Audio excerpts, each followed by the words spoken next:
To us about cooperation. I mean, one of the things that's come to the fore is that we see a certain level of, discord between the federal government and the state government? Is it because they're in opposing parties? Is it that, everything that is said, maybe not said in tandem with the federal government, sometimes could be said out in good faith, but sometimes is misinterpreted?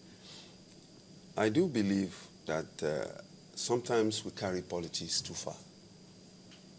Some of the comments and pronouncements coming from the state government, to me, doesn't help the situation that we have at hand.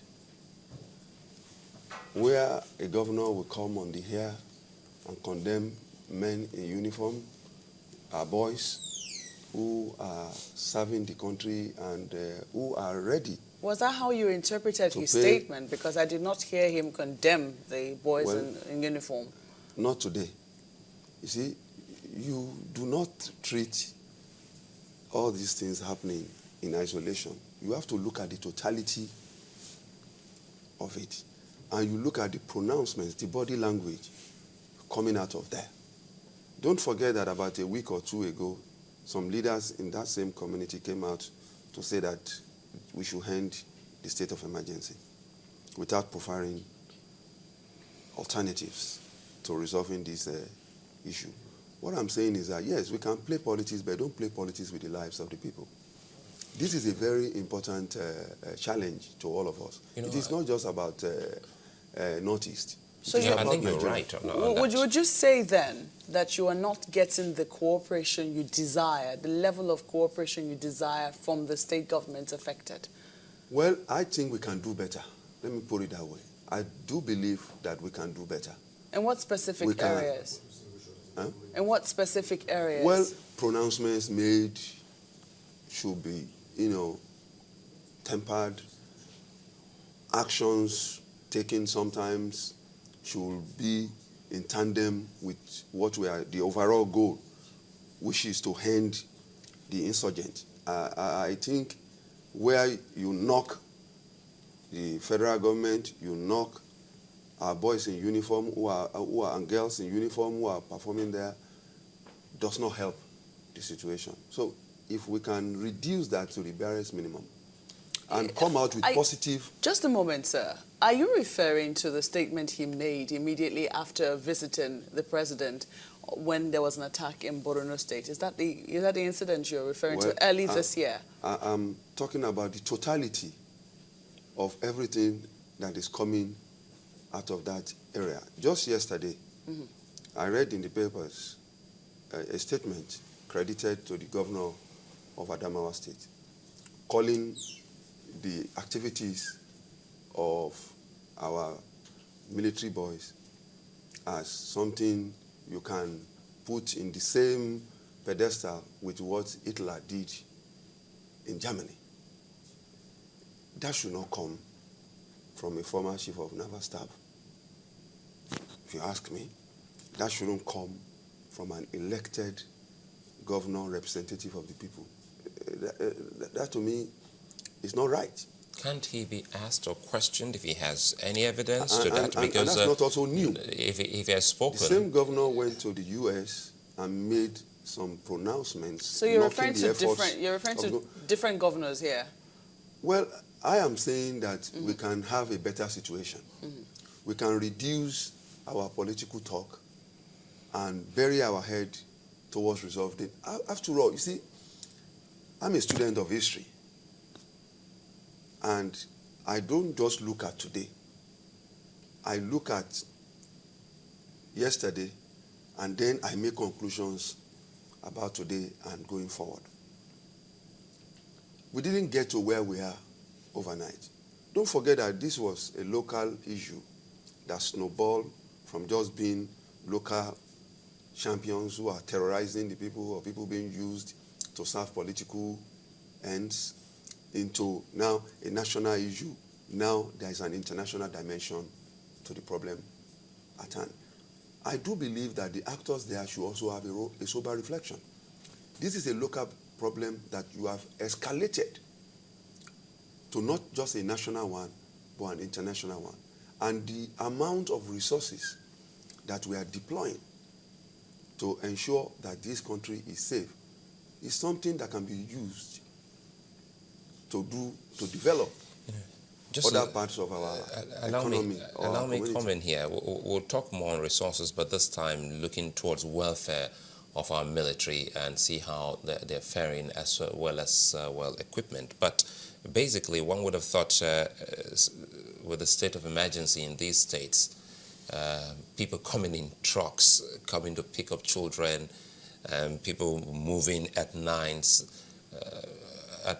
will be monitored. But I don't know, does it mean that we don't have better watch over these states as there is emergency for people to have come with loads of trucks into school, move them out and move on the road before they got into the forest and no one ever saw them?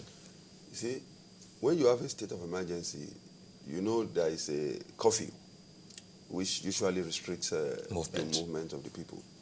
But you must also, the military and security agencies have been saying that without local collaborators, some of these things will not be happening. You see, don't also lose sight of the fact that we are in a democracy. The military cannot conduct themselves as if they are in a military era where arbitrariness is the order of the day. And don't forget that we are in an era of information technology where people carry their handset all over the place, and once there is an incident, it is immediately recorded. So the military are trying to ensure that their conduct is not misunderstood in a manner that will erode local support for them. So they are trying to be as professional as possible. When you have people moving late in the night, when it is dark, it behoves the community itself to reach out to the military for assistance. And where such is lacking. And I'm sure it's lacking because you just told us about the phone lines, and some of them don't work anymore in that community. So it becomes difficult for someone to pick up a cell phone since the cell sites have been absolutely have been destroyed. With. So it's not an easy. There's no easy way towards resolving this other than the locals to be ready to give whatever it takes to ensure that this battle is won. Is it and true? I kept telling you about the locals because US, they've been in Afghanistan for over 14 years now. They've been in Iran too, Iraq for over 10 years now. And today they are making progress. Tomorrow you have them, having a setback, ensuring that peace is hand. So it's not that easy. And what they are also doing is to ensure that there is proper engagement with the locals to win the battle. Because you cannot win it if the locals are not giving you the necessary support. That's one of the things you just mentioned. You talked about they are the ones reaching out to them, eliciting that cooperation that they need from the locals. How much can you say that we are doing, say even from the federal level to the state level, to elicit that cooperation that you desire from the locals? Suleiman just talked about the local JTF. I think that was what led to the creation of the local JTF. It was something we heard of initially when the state of emergency was declared, but it's something we hardly hear of these days. Well, you cannot be hearing everything that is happening to bring things to normalcy. You can't be hearing everything. You don't come on television or radio and be discussing security issues in the open. But I want to confirm to you that the successes recorded today cannot be without the support of the local JTF and a host of other local support that we are getting there. So we couldn't have recorded the kind of support. Maiduguri is relatively safe and environment. So you can see that some of these activities are only restricted to the outside. Only once in a while you have the incursions within the metropolis. But would you say that we're making progress with the state of emergency declared in those regions? Well, I would say yes, we are. You see, let me also say that you have to be part of what we are talking about to appreciate the effort that our boys in uniform and security agencies are putting in place. I'm not in a position to divulge some of these things, but I know that if not for their effort, the level of instability that will have recorded, not just in that part of the country, will have been huge. But is it true then that we have helicopters that are supplying the insurgents arms from Turkey at night? You see, we should not reduce this situation to a beer parlor talk, where people just wake up and come up with stories, No, but or sit down somewhere. This is not beer parlor. We actually spoke with some persons in the front lines, and they say there was a particular company that discovered this, and they made it known to DMI. This issue you have raised, in a meeting with the service chiefs, I have asked that question. That could it be true that that is happening? And they told me emphatically, no. So I want to believe them that it is not so.